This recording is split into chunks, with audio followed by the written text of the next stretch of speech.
4 methods of calculating national income. तो सबसे पहले हम बात करेंगे कि जो नेशनल इनकम है वो क्या होती है। उसके बाद हम बात करेंगे कि किस तरह हम कौन कौन से मेथड से जो है नेशनल इनकम को कैलकुलेट कर सकते हैं। तो सबसे पहले देखते हैं what is national income. It refers to the factor income earned by normal residents of a country in a year। Chapter number 3 जो था हमारा national income and it's related aggregates, उसमें हमने डिस्कस किया था कि ये फैक्टर इनकम क्या होती है as well as normal residents क्या होते हैं। ओके, आप अर्लियर वीडियोस में जाकर देख सकते हैं। तो एक बार हम छोटा सा डिस्कशन कर लेते हैं कि फैक्टर इनकम क्या होती है। वो इनकम जो कि फैक्टर सर्विसेज रेंडर करने के लिए आपको बदले में दी जाती है। सिंपल शब्दों में समझे तो हार्ड वर्क करके हमने जो इनकम अर्न की है that is known age factor income. और इसी का ऑपोजिट होता है ट्रांसफर इनकम, जो कि हम अर्न नहीं करते, जिसे हम रिसीव करते हैं without any sort of hard work. तो यहाँ पर बात की जा रही है फैक्टर इनकम की कि जो हमारी नेशनल इनकम है वो एक ऐसे तरह की फैक्टर इनकम है जो कि हमारे नॉर्मल रेजिडेंट्स, हमारी कंट्री के अंदर रहने वाले नॉर्मल रेजिडेंट्स जो हैं पूरे साल भर में जो भी फैक्टर इनकम अर्न कर रहे हैं that is known as national income. अगर इसको फॉर्मूले के टर्म्स में लें तो डोमेस्टिक इनकम, क्योंकि देखो अपन बात कर रहे हैं नेशनल इनकम की, तो ऐसा जरूरी नहीं है कि देश के अंदर रहने वाले लोगों ने जो बाउंड्रीज है हमारी फिजिकल बाउंड्रीज उसके अंदर जो लोग रहते हैं उन्होंने जो इनकम अर्न की है उसी को हम नेशनल इनकम में कैलकुलेट करेंगे, ऐसा नहीं है। हमारे देश के बाहर भी जो हमारे इंडियन रेजिडेंट्स रहते हैं उनकी अर्न की हुई इनकम को भी हम जो है नेशनल इनकम में इंक्लूड करेंगे, because they are also the residents of India. तो हम अगर फॉर्मूले टर्म्स में नेशनल इनकम को ले तो what will be our formula, domestic income यानी कि हमारे देश के अंदर अर्न की जाने वाली income plus net factor income from abroad. अपने अर्लियर वीडियोस में हमने पढ़ा था कि net factor income from abroad क्या होता है, income received from abroad minus income paid to abroad. तो यानी कि हमारे देश के बाहर जो रहने वाले इंडियंस है उन्होंने जो इनकम अर्न की है that will also be included in the domestic income. तो जो हमारा टोटल आएगा, जो सम आएगा that will be our national income. यानी भारत के अंदर रहने वाले इंडियंस ने जो इनकम अर्न की है एंड भारत के बाहर रहने वाले जो इंडियंस हैं उन्होंने जो इनकम अर्न की है थ्रू आउट द ईयर, दोनों को ऐड करके हम जो है अपनी नेशनल इनकम निकालते हैं। अगर इसको सिंबॉलिक फॉर्म में हम ले तो नेशनल इनकम को हम डिनोट करते हैं बाय एनडीपी एट एफसी, यानी कि net domestic product at factor cost plus net factor income from abroad equal to जो सम हमारे सामने आता है that will be NNP at FC, यानी कि net national product at factor cost. यहाँ पे ध्यान देने वाली चीज ये है कि डोमेस्टिक इनकम क्या है, NDP at FC net domestic product at factor cost, and national income क्या है, NNP at FC net national product. इधर डोमेस्टिक इनकम थी इसलिए डोमेस्टिक प्रोडक्ट, नेशनल इनकम है तो नेशनल प्रोडक्ट एट एफसी, यानी कि डोमेस्टिक इनकम है NDP at FC and national income है एनएनपी एट एफसी। नाउ भाई अब ये बात आती है कि जो नेशनल इनकम है यानी कि पूरे देश की इनकम जो है हम कैलकुलेट कर रहे हैं, तो ये कैलकुलेशन का काम कौन करता है, गवर्नमेंट ऑफ इंडिया। अब इंडियन गवर्नमेंट के पास एक ऑर्गेनाइजेशन है that is CSO, central statistical organisation, जो कि हमारे इंडिया में नेशनल इनकम एस्टिमेट करने का काम करती है। ये क्योंकि कई बार 1 मार्क क्वेश्चंस में पूछ लिया जाता है, आजकल ऑब्जेक्टिव क्वेश्चंस आते हैं उसमें भी आ जाता है, इसलिए आपको पता होना चाहिए कि the estimation of national income in our nation India is done by CSO, central statistical organisation. Now अब बात करते हैं कि भाई हमने ये डिस्कस कर लिया कि नेशनल इनकम क्या होती है एंड इसको जो एस्टिमेशन है वो कौन करता है हमारे इंडिया में। अब नेशनल इनकम को कैलकुलेट करने के भाई बेसिकली जो हमारा वर्क है वो यही है, हमें जो न्यूमेरिकल्स आएंगे वो यही आएंगे कि भाई नेशनल इनकम आपको कैलकुलेट करनी है। तो इसके बेसिकली 3 मेथड्स होते हैं। पहला है हमारा value added method, second one is income method and third one is expenditure method.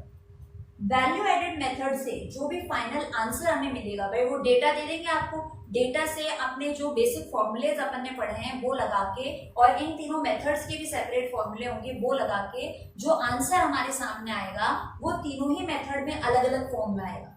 अगर अपन बात करें वैल्यू एडेड मेथड की, फर्स्ट मेथड की, तो जो कैलकुलेशन करने के बाद फाइनल आंसर हमारे सामने आएगा that will be GDP at MP, यानी कि gross domestic product at market price. इस फॉर्म में आंसर आपके पास आएगा। अगर हम बात करें इनकम मेथड की तो हमारे पास आंसर आएगा इन दिस फॉर्म, NDP@FC यानी कि net domestic product at factor cost. और अगर अपन एक्सपेंडिचर मेथड की बात करें तो जो आंसर अपने पास आएगा दैट विल बी GDP@MP यानी कि gross domestic product at market price.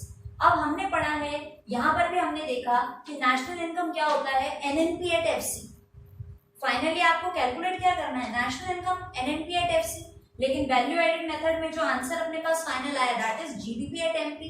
अब हम क्या करेंगे, हमने जो 3 बेसिक फॉर्मूलेस पढ़े थे स्टार्टिंग वाले वीडियोस में रिलेटेड एग्रीगेट्स वाले चैप्टर में, उससे हम ये GDP जो GDP@MP है इसको NNP@FC में चेंज कर देंगे। हमने पढ़ा है कि ग्रॉस को नेट में कैसे कन्वर्ट करना है, डोमेस्टिक को नेशनल में कैसे करना है, फैक्टर कॉस्ट को मार्केट प्राइस में कैसे चेंज करना है। सिमिलरली इनकम मेथड में हमारे पास ये आ जाएगा NDP@FC, इसको अगेन हम NNP@FC में कन्वर्ट कर देंगे। एक्सपेंडिचर मेथड की अगर हम बात करें तो GDP@MP आएगा हमारे पास, इसको भी हम जो है NNP@FC में इजीली कन्वर्ट कर सकते हैं यूजिंग दोस 3 बेसिक फॉर्मूला। तो ये तो बात हो गई कि भाई नेशनल इनकम जो है इसके क्या अलग अलग मेथड्स हैं और किस मेथड में आपको क्या फॉर्म मिलेगा आंसर का, एंड फाइनली उसको जो है आपको NNP@FC यानी कि नेशनल इनकम में कन्वर्ट करना है। अब हम बात करेंगे regarding the value added method, जो कि हमारा सबसे पहला मेथड है फॉर कैलकुलेटिंग नेशनल इनकम। अब वैल्यू एडेड मेथड जो है ये और भी कई नामों से जाना जाता है, जैसे कि प्रोडक्ट मेथड और द इंडस्ट्रियल ओरिजिन मेथड और द नेट आउटपुट मेथड। ये तीनों ही नाम जो है वैल्यू एडेड मेथड के ही हैं। Now value added method basically होता क्या है, it is used to measure national income in different phases of production in circular flow. यानी सर्कुलर फ्लो के अंदर अपन ने बात की थी लास्ट चैप्टर में सर्कुलर फ्लो ऑफ इनकम के बारे में, कि किस तरह एक सेक्टर से दूसरे सेक्टर में जो है इनकम फ्लो करती रहती है। तो इस मेथड में जो है नेशनल इनकम हम कैलकुलेट करते हैं किस तरीके से कि वो आपको शो करेगा कि डिफरेंट फेजेस ऑफ प्रोडक्शन जो है, प्रोडक्शन के जो अलग अलग स्टेजेस आ रहे हैं उसमें किस तरह इनकम जो है सर्कुलेट होती है, फ्लो होती है। अब जैसे ये डिफरेंट फेजेस ऑफ प्रोडक्शन क्या है, जैसे हम एग्जाम्पल ले लेते हैं वीट का, कि फार्मर ने जो है खेत के अंदर वीट प्रोड्यूस किया है। अब फार्मर से जो है वो वीट किसके पास जाएगा, टू द मिलर यानी कि जो आटा चक्की वाला है उसके पास वो जाएगा। फिर मिलर से जो है अब वो वीट जो है वो फ्लोर बन जाएगा, आटा बन जाएगा। उसके बाद वो जो है बेकर के पास जाएगा, बेकर उसका ब्रेड बनाएगा, and after from the baker वो जो भी ब्रेड है वो किसी कंपनी के पास जाएगा जो उससे किसी भी तरह का केक या किसी भी तरह का प्रोडक्ट जो है वो मैन्युफैक्चर कर सकता है। तो हम बात कर रहे थे डिफरेंट फेजेस ऑफ प्रोडक्शन। पहला फेज था हमारा फार्मर के पास, दैट वाज वीट, ठीक है। वीट से फिर हम आए फ्लोर पे, आटे पे, जो कि मिलर के पास जब वीट आया। उसके बाद आटे से हम आए ब्रेड पर, जब बेकर के पास वो मटेरियल आया। तो कहने का मतलब है कि ये जो अलग अलग स्टेजेस आ रहे हैं, वीट से फ्लोर, फ्लोर से ब्रेड, ये क्या है, डिफरेंट स्टेजेस ऑफ प्रोडक्शन है। भाई माल अपना एक ही है वीट, वो फाइनली वीट किस में कन्वर्ट हो गया, केक में। बीच में स्टेजेस भी आई, वीट से पहले वो फ्लोर पे आया, फ्लोर से वो ब्रेड पे आया, एंड ब्रेड से जो है वो केक पे आया। तो ये क्या है, हमारी डिफरेंट फेजेस ऑफ प्रोडक्शन है। तो जो हमारा सर्कुलर फ्लो ऑफ इनकम होता है उसके अंदर ये जो अलग अलग फेजेस ऑफ प्रोडक्शन आ रहे हैं, इनके थ्रू हम नेशनल इनकम जो है वो कैलकुलेट करते हैं under this method, that is value added method. अब हम क्या करते हैं, every enterprise adds to the value of product which it purchases at intermediate goods.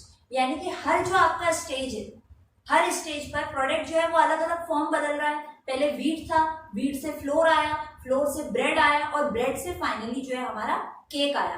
तो वीट से फ्लोर और फ्लोर से ब्रेड, बीच में ये जो स्टेजेस आ रहे हैं, प्रोडक्ट के फॉर्म चेंज हो रहे हैं, that is are intermediate good. यानी कि ये बेसिकली क्या कर रहा है, एक रॉ मटेरियल का ही काम कर रहा है। फाइनल गुड तो हमारा क्या है, केक।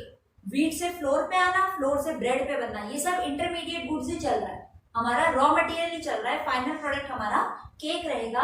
तो हम ये बात कर रहे हैं कि ये जो हर स्टेज के ऊपर प्रोडक्ट के अंदर कुछ ना कुछ वैल्यू एडिशन हो रहा है। जैसे वीट मान लो 8 रुपए में खरीदा फार्मर ने, 8 रुपीज पर केजी में उसको पड़ा, उसके बाद उसने फ्लोर मिल वाले को 10 रुपए में दिया, तो 2 रुपये का क्या हो गया, वैल्यू एडिशन।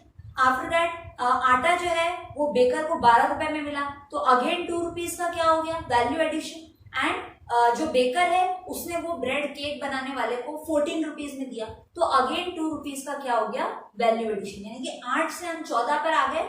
हर स्टेज पर हम जो है वैल्यू एडिशन करते जा रहे हैं। इसलिए कहा गया है कि वैल्यू जो है, value of the product her stage के ऊपर इंक्रीज हो रही है, कुछ ना कुछ वैल्यू एडिशन प्रोडक्ट के अंदर हो रहा है। यानी कि जो हमारा इंटरमीडिएट गुड्स है, हर स्टेज में उसके अंदर कुछ ना कुछ वैल्यू एडिशन होता है और वैल्यू जो है वो इंक्रीज होती जा रही है। तो ये जो अलग अलग वैल्यू में इंक्रीज हो रहा है, इन सारी वैल्यूज को जब हम ऐड करते हैं for calculating national income, that is known as your value added method.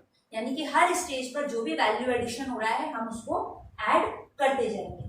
Now value which is added, यानी कि ये जो अलग अलग स्टेज पे वैल्यू एडिशन हुआ है, इसको हम इस तरह से डिनोट करते हैं GVA एट MP, यानी कि gross value added at market price.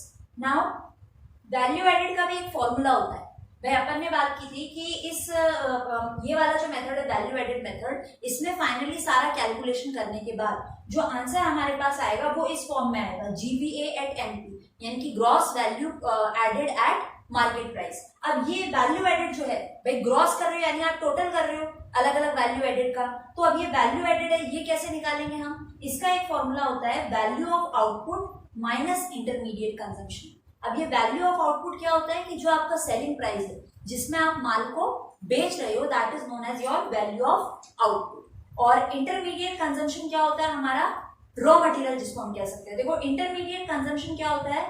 Value of non factor inputs, यानी कि जितने भी हमारे नॉन फैक्टर इनपुट्स है, उनकी वैल्यू इंटरमीडिएट कंजम्पशन कहलाती है। अब ये क्या चीज है नॉन फैक्टर इनपुट्स? देखो अपन ने अपने अर्लियर वीडियोस में डिस्कस किया था कि 4 फैक्टर्स ऑफ प्रोडक्शन होते हैं, land, labour, capital and entrepreneur, और ये चारों ही जो इनकम अर्न करते हैं that is known age factor income. तो इन चारों के अलावा, यानी land, labour, capital and entrepreneur, ये जो हमारे 4 बेसिक फैक्टर्स ऑफ प्रोडक्शन होते हैं, इनके अलावा और जितने भी फैक्टर इनपुट्स हैं उनको हम बोलते हैं नॉन फैक्टर इनपुट्स। तो उन सब की वैल्यू को जब हम ऐड करते हैं, that will be our intermediate consumption.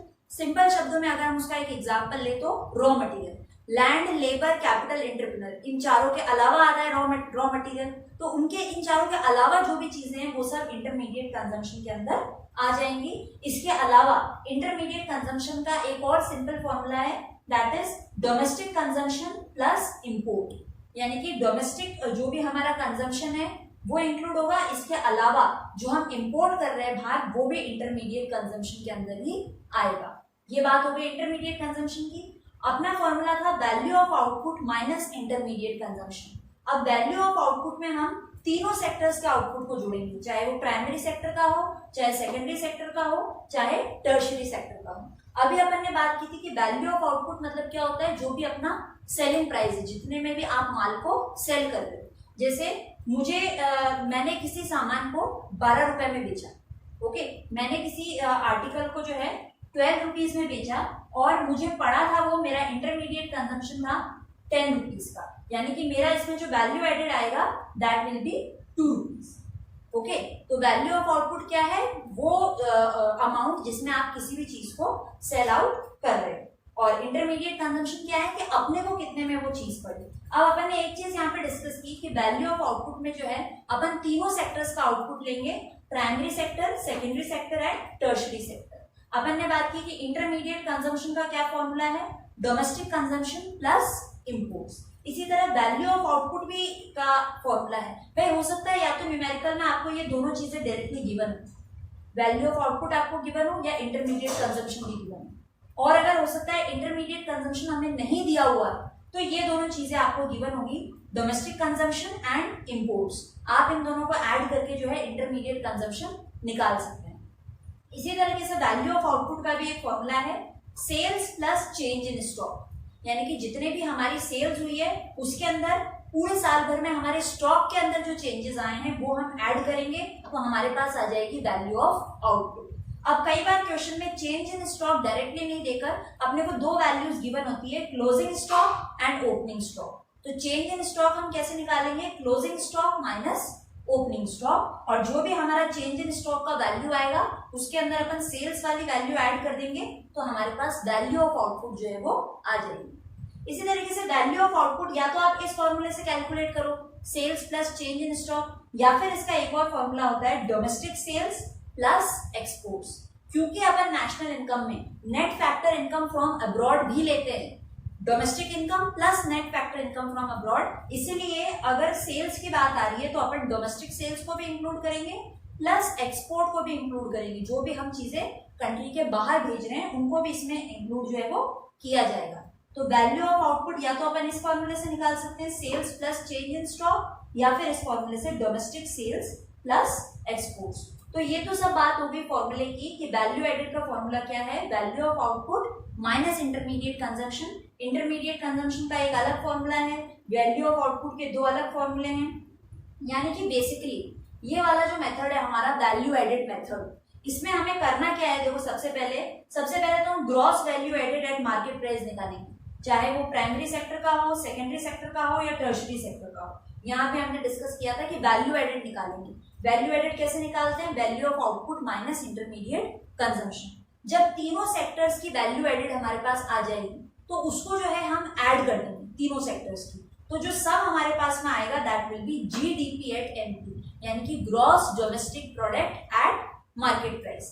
अब अपन को कैलकुलेट करनी होती है national income, and national income अपन ने पढ़ा कि नेशनल इनकम क्या होता है, एनएनपी एट एफसी। तो अब इस जीडीपी एट एमपी को हम बना सकते हैं एनएनपी एट एफसी, जो हमने तीन बेसिक फॉर्मूले पढ़े हैं, ग्रॉस को नेट में चेंज करो, डोमेस्टिक को नेशनल में चेंज करो एंड फैक्टर कॉस्ट को मार्केट प्राइस में चेंज करो।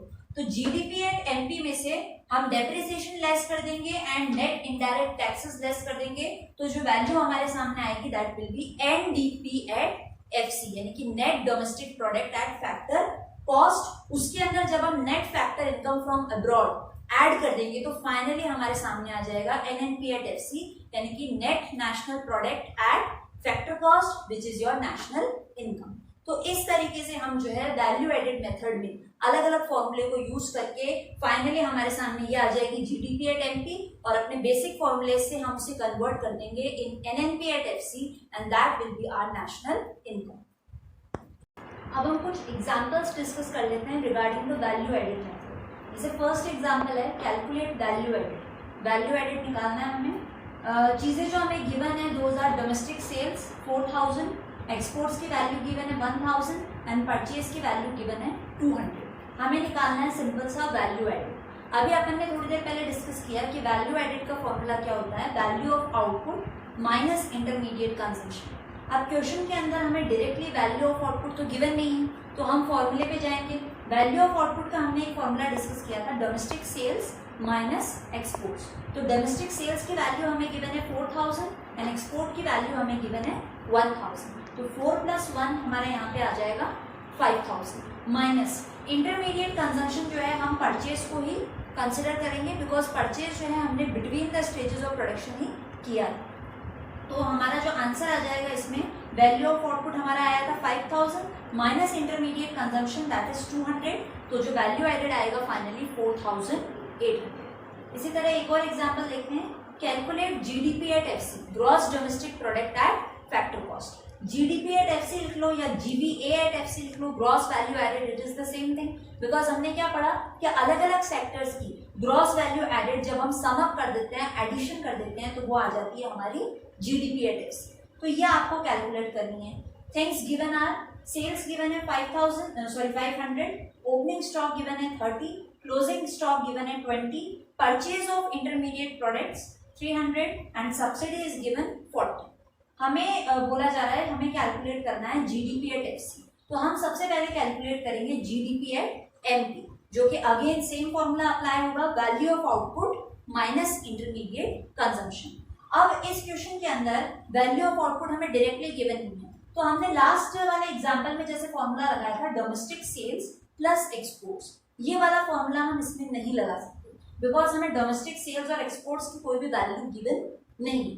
बट हमने एक और फॉर्मूला डिस्कस किया था जो कि था sales plus change in stock, वो हम इसमें इजीली लगा सकते हैं because required things are given to us. तो सेल्स की वैल्यू हमें गिवन है 500, चेंज इन स्टॉक का फॉर्मूला हमने क्या पढ़ा था, closing stock minus opening stock. Closing stock हमें गिवन है 20 एंड ओपनिंग स्टॉक हमें गिवन है 30।